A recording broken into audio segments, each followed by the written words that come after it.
देखो, अगर आपको एसआईपी लगानी है तो आपको सबसे सिंपल बात ये पता होनी चाहिए कि मार्केट में कितने फंड है जिसमें पैसा लगा सकते हैं हम, ये म्यूचुअल फंड के कितने टाइप है। तो आज की वीडियो में हम ये सीखने वाले हैं कि म्यूचुअल फंड के कितने टाइप्स होते हैं जिसमें हम अपना पैसा लगा सकते हैं। तो नमस्कार दोस्तों, मैं पवन सैनी आपके लिए मैं चीज़ लेकर आया हूँ बिगिनर टू मास्टर, जिसमें आप खुद से चूज़ कर सकते हैं कि मुझे कौन से फंड में अपना पैसा लगाना है ताकि मुझे अच्छी ग्रोथ अच्छे रिटर्न मिल पाए। तो आज की वीडियो हमारी ये है कि म्यूचुअल फंड के कितने टाइप होते हैं जिसमें अपना पैसा लगा सकते हैं। तो बेसिकली म्यूचुअल फंड का मतलब ये होता है, देखो म्यूचुअल फंड के टाइप होते हैं। पहले होता है इक्विटी फंड, दूसरा होता है ETF एंड गोल्ड, तीसरा होता है हाइब्रिड फंड और चौथा होता है डेप्ट फंड। तो इक्विटी फंड क्या होता है? इक्विटी फंड बेसिकली क्या होता है कि जो स्टॉक्स है उसमें आपका पैसा लगता है। और जो ETF और गोल्ड है उसमें क्या होता है कि जो ETF और गोल्ड ये हम इसको हेज करने का यूज़ करेंगे आगे आने वाली वीडियो में, इस पर मैं वीडियो बनाने वाला हूँ। और हाइब्रिड फंड होता है जिसमें इक्विटी और डेप्ट दोनों मिक्सर होता है। और डेप्ट फंड ये होता है जिसमें जो गवर्नमेंट से बॉन्ड या गवर्नमेंट सिक्योरिटीज होती है उसमें हम इन्वेस्ट कर सकते हैं। इसमें यह होता है कि हमें जो फिक्स रिटर्न मिलता है, जैसे FD रिटर्न मिलता है 7% 8%, वैसे ही हमें डेप्ट फंड में मिलता है कि ये क्योंकि ये गवर्नमेंट इश्यू करती है। तो इसमें हमें सेफ इन्वेस्टमेंट है। अगर आपके पास कुछ जैसे कि आपके पास अगर 4-5 महीने का आपके पास पैसा पड़ा है तो आप क्या कर सकते हो, उसको इस डेप्ट फंड में आके लगा सकते हो ताकि आपका पैसा पड़ा थोड़ा बहुत ग्रो हो जाए। तो अब आपको सारे फंड समझ में आ चुके होंगे, पर हमें बेसिकली किस में फंड में इन्वेस्ट करना है? हमें करना है सिर्फ इक्विटी फंड और ETF में। पहले हम बात करेंगे इक्विटी फंड में, क्योंकि ETF और गोल्ड को हम हेज करने के लिए यूज़ करेंगे। तो इक्विटी फंड में आगे बढ़ते हैं। देखो, बेसिकली इक्विटी फंड में भी टोटल हमारे पास 6 प्लान्स होते हैं। वैसे प्लान्स तो और भी है, पर हमारे पास जो बेसिक इंपॉर्टेंट होता है ना, जो सब यूज़ करते हैं, वो सिर्फ 6 प्लान होते हैं। पहला कौन सा है? इंडेक्स फंड, दूसरा है large cap fund, mid cap fund, small cap fund, multi cap fund और flexi cap fund. Basically 6 mutual plan हैं जो इसमें लोग इन्वेस्टमेंट करते हैं सबसे ज़्यादा। तो इंडेक्स फंड क्या होता है? इंडेक्स फंड का मतलब ये होता है कि जिसमें क्या होता है, इंडिया की टॉप 50 कंपनियाँ होती है। जैसे जो आपको पता है इंडिया की जो सबसे टॉप 50 कंपनी है उससे में निफ्टी 50 आती है। सेंसेक्स क्या है? जिसमें इंडिया की 30 कंपनियाँ लिस्टेड है, तो उसको सेंसेक्स बोलते हैं। तो बेसिकली निफ्टी 50 क्या होता है कि अगर जो आपका 100 रुपये है ना, अगर आप इसमें 100 रुपये लगाते हो तो 100 रुपये का करेगा कि जो इंडिया की 50 कंपनियाँ उसमें लगेगा। पर वो आपके जो स्टॉक्स इसमें 50 स्टॉक है उसमें कितना वेटेज है उस हिसाब से लगेगा। मान लो कि जो इसमें HDFC बैंक है उसमें उसका वेटेज 10 है और ICICI बैंक है उसका वेटेज 8 है। तो आपका क्या होगा कि जो 100 रुपये है ना, उसका 10% उस वाले बैंक में लग जाएगा और 8% उस वाले बैंक में लग जाएगा। यानी जितना उस स्टॉक का वेटेज रहेगा उसके हिसाब से आपका अमाउंट वो सभी में लगेगा। देखो, क्योंकि सब बोलते हैं कि जो इंडेक्स फंड है वो सेफ फंड है। इसको सेफ फंड क्यों बोलते हैं? तो इसके पीछे एक कारण होता है। जैसे कि मान लो निफ्टी 50 है, अगर इसमें कोई कंपनी अच्छी सी ग्रोथ नहीं दे रही है, वो लॉस में जा रही है, तो निफ्टी 50 क्या करेगा, उस जो स्टॉक है उसको यहाँ से बाहर निकाल देगा और इसकी जगह जो अच्छा ग्रोथ वाला स्टॉक है उसको यहाँ पे लाके वो ऐड कर देगा। तो इसमें क्या होता है कि जो इसमें आपका फंड लगा हुआ होता है, अगर वो स्टॉक ग्रो करेगा तो उसमें रखेंगे वो, वरना उस स्टॉक यहाँ से बाहर निकाल देंगे। तो ऑब्वियसली बात है, तो आपका वो जो पैसा वो ग्रोथ में जाएगा, क्योंकि वो उसमें सारे जो ग्रोथ वाले स्टॉक है उसमें आपका पैसा लगा है। अगर जो स्टॉक ग्रोथ नहीं करा उसको वो बाहर निकाल देते हैं तो आपका पैसा वो ग्रोथ वाले स्टॉक में लगेगा, तो आपका पैसा बढ़ता ही है। क्योंकि इसमें पैसा धीरे धीरे बढ़ता है तो आपका लॉस भी धीरे होता है, क्योंकि जिसमें आप जितना रिस्क लोगे उतना ही आपको रिटर्न मिलेगा। इसमें लो रिस्क लो रिटर्न वाला सिनेरियो बनता है।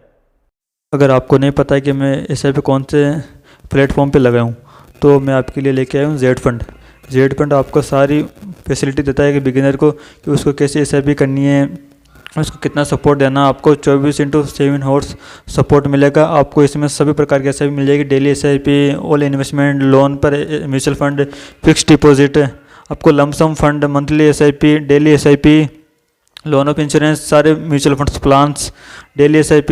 अगर आपको गोल्ड में इन्वेस्ट करना है तो गोल्ड में इन्वेस्टमेंट आपको यहाँ पे एक मिल जाएगा पोर्टफोलियो, जिसमें आपको अभी तक कितने आपके SIP या म्यूचुअल फंड चल रहे हैं वो आपको यहाँ पे शो हो जाएंगे। अगर आपको कभी भी कोई भी दिक्कत आती है तो मेरा यहाँ पे कॉन्टैक्ट डिटेल मिल जाएगी, आप मुझे कॉल कर सकते हो।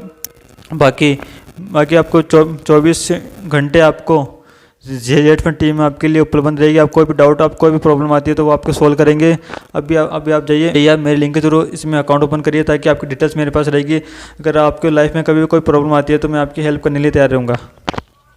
पर अब जैसे जैसे आगे जाते जाओगे उतना ही आपका रिस्क रिवार्ड दोनों वही बढ़ता जाएगा, ये बात ध्यान रखना। तो देखते आगे समझते हैं। फिर आता है हमारा large cap fund. Large cap fund में क्या होता है, ये इंडिया की 100 कंपनियों में आपका पैसा लगता है। जो देखो निफ्टी 50 में जो इंडिया की 50 कंपनी है उसमें इंडेक्स फंड में आती है।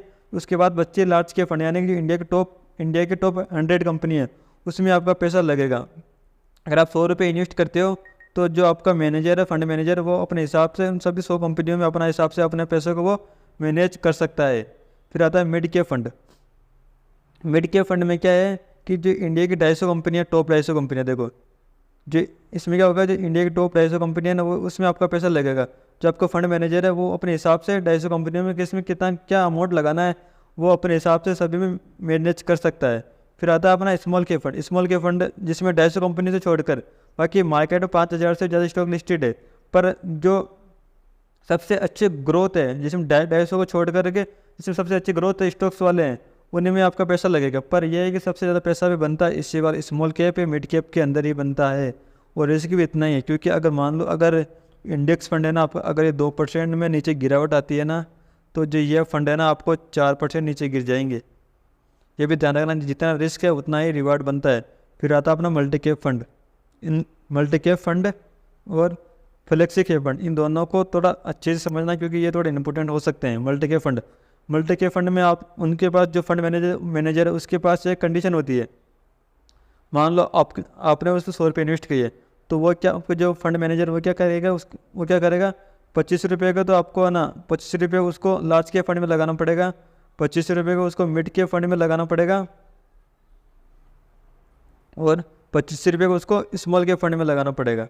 यानी कि जो 100 रुपये है उसका 25% जो अपने हिसाब से देख लो, 25% लार्ज कैप में लगेगा, 25% मिड कैप में लगेगा और 25% स्मॉल कैप में लगेगा। फिर बाकी जो बचा कितना 25% बचा है ना, अब 25% का वो अपने हिसाब से किसी फंड में एक्स्ट्रा लगा सकता है, पर उसके पास एक कंडीशन है कि वो उसको 25% हर एक फंड में लगाना पड़ेगा। वो 25% कम नहीं लगा सकता, 25% ज़्यादा भले लगा सकता है, पर उसको 25% हर एक फंड में लगाना पड़ेगा। उसके पास एक कंडीशन है, उसके बाद ये कंडीशन उसको फॉलो करना पड़ता है। फिर आता है अपना फ्लेक्सी कैप फंड।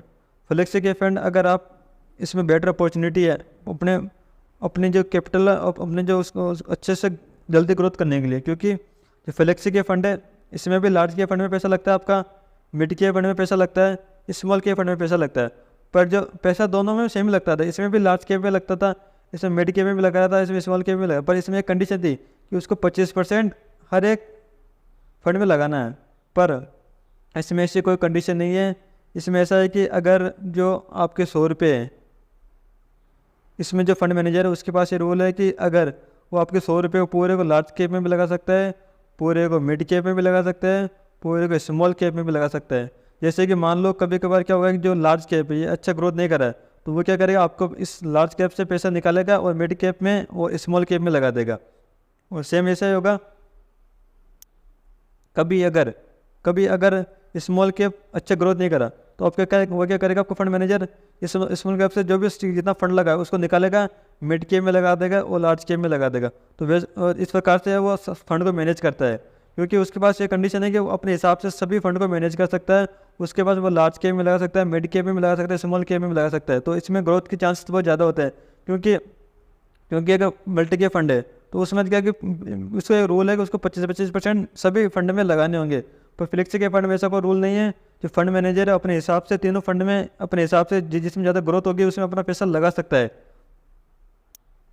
तो देखो ये हो चुकी थी सारे फंड्स की बात। जो 6 फंड है आपको सारे 6 फंड आपको सारे सब कुछ क्लियर हो चुका होगा कि किस में कितने स्टॉक होते हैं और किस में क्या किस हिसाब से पैसा लगता है। तो अब बात करते हैं कि आपके लिए कौन सा बेस्ट हो सकता है इन फ्यूचर। अगर आप इन्वेस्टमेंट करते हो तो आपको एक फॉर्मूला याद रखना है, आपके जितने एज है उसको आप अपने 100 से मल्टीप्लाई करते हैं। मान लो कि अगर अभी आपकी एज 20 है तो आपका आंसर आएगा 80। तो यानी कि अभी आपकी उम्र बहुत कम है, तो आप क्या आएगा, बहुत ज़्यादा रिस्क ले सकते हो, बड़ा रिस्क ले सकते हो। तो आप क्या करो, मिड कैप, स्मॉल कैप या फ्लेक्सी कैप फंड, इन तीनों फंड में से कोई से भी लगा सकते हो। अगर आपकी एज 80 के ऊपर है तो आप मैं ये सजेस्ट करूँगा कि आप इंडेक्स फंड या डेप्ट फंड में लगाओ, क्योंकि उसमें रिस्क आपको कम लेना है। बाकी अगर आपकी इच्छा है जितना आप रिस्क ले सकते हो, वैसे ये एक फॉर्मूला अगर इससे करो तो आप बेटर रहेगा। बाकी आप इंडेक्स फंड में लगा सकते हो, क्योंकि इंडेक्स फंड सेफली फंड होता है।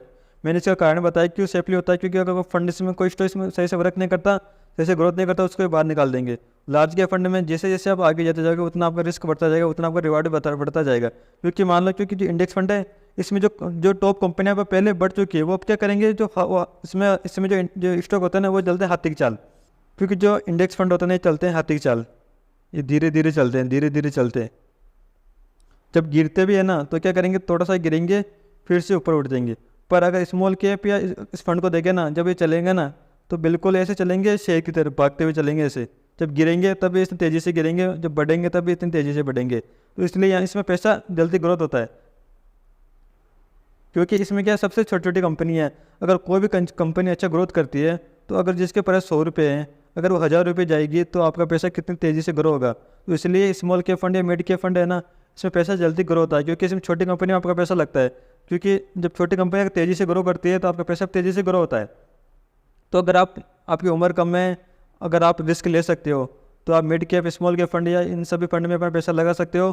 पर मैं सजेस्ट करूँगा कि आप कम से कम अगर 3-4 SIP स्टार्ट करना चाहते हो तो एक तो आप इंडेक्स फंड में लगा सकते हो, बाकी आप अपने हिसाब से मैनेज कर सकते हो। बाकी आने वाली वीडियो में मैं बताऊंगा आपको गोल्ड से आप अपनी पोजीशन से मैनेज कर सकते हो। क्योंकि कभी कभी ऐसा होता है कि जो अपना स्टॉक मार्केट है ना वो गिरता है, पर उस टाइम भी जो गोल्ड है वो बढ़ता रहता है। इसकी क्या स्ट्रेटजी है, उसको कैसे हम यूज़ कर सकते हैं, कैसे हम पोजीशन को हेज कर सकते हैं कि जब मार्केट गिरे उस टाइम में हमें बड़ा लॉस ना हो। तो इस स्टडी आने वाली वीडियो में मैं आपके साथ शेयर करूँगा। और वो आपको ये सारा कॉन्सेप्ट क्लियर हो चुका होगा कि टोटल कितने फंड है और किन फंड में हम किस हिसाब से अपना पैसा लगा सकते हैं। जो कि equity fund, ETF gold, hybrid fund और डेप्ट फंड तो मैंने बताया कि इसमें आपको मतलब आपके पास 4-5 महीने के लिए आपके पास पैसा पड़ा है तो उसमें आप लगा सकते हो। उसमें आपको फिक्स रिटर्न मिलता है, क्योंकि इसमें गवर्नमेंट के थ्रू बॉन्ड्स है, उसमें पैसा लगता है आपको। बाकी आपको अगर अच्छा रिटर्न चाहिए तो आप इक्विटी फंड में लगाओ। इक्विटी फंड में ही आपका अच्छे जल्दी ग्रोथ मिल सकती है। और सबसे मेन बात है कि आपको कितने टाइम के लिए पैसा लगाना चाहिए। देखो मैं बोलता हूँ कि अगर आप 1-2 साल के लिए अगर आप पैसा लगाना चाहते हो स्टॉक मार्केट में तो आप मत ही लगाना, क्योंकि मार्केट में 1-2 साल में क्या होने वाला वो किसी ने मतलब ऊपर जा सकता है, नीचे जा सकता है, ये किसी को भी नहीं पता है। तो मैं ये सजेस्ट करूँगा कि आप कम से कम 5 साल से ऊपर का अगर आपका सिनेरियो है कि हाँ मुझे 5 साल ऊपर के लिए मार्केट में पैसा लगाना है। अब देखो अगर 5 साल के लिए का पैसा लगाते हो ना तो आप इंडेक्स फंड में या इन्हीं में लगा सकते हो।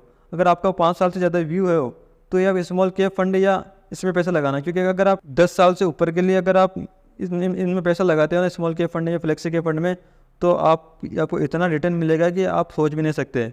आप चाहे खुद कैलकुलेशन करके देख लेना स्मॉल कैप फंड में जा करके। अगर आप 10 साल के लिए अगर आप मंथ के अगर 500 रुपये भी लगाते हो ना, मंथ के अगर 500 रुपये भी लगाते हो स्मॉल कैप फंड के अंदर, तो आने वाले 10 साल में आपके पास इतना पैसा होगा कि आप खुद नहीं देख पाओगे। तो आपको सब कुछ ऐसा डाउट क्लियर हो चुका है कि आप कितने साल के लिए पैसा लगाना है, कितने टाइम के लिए पैसा लगाना है, कौन से अपने हिसाब से अब आप खुद से ही देख सकते हो कि मुझे कौन से फंड में पैसा लगाना है। आपको मैंने सारे जो 6 फंड्स है मैंने क्लियर कर चुका हूँ कि आपको कैसे पैसा लगाना है, कितना रिस्क ले सकता है, कितना रिवार्ड आपको मिलने वाला है। तो ये वीडियो अच्छी लगे अपने दोस्तों के साथ जरूर शेयर करें। अगर कोई ऐसा भी करना चाहता है तो उसके करे।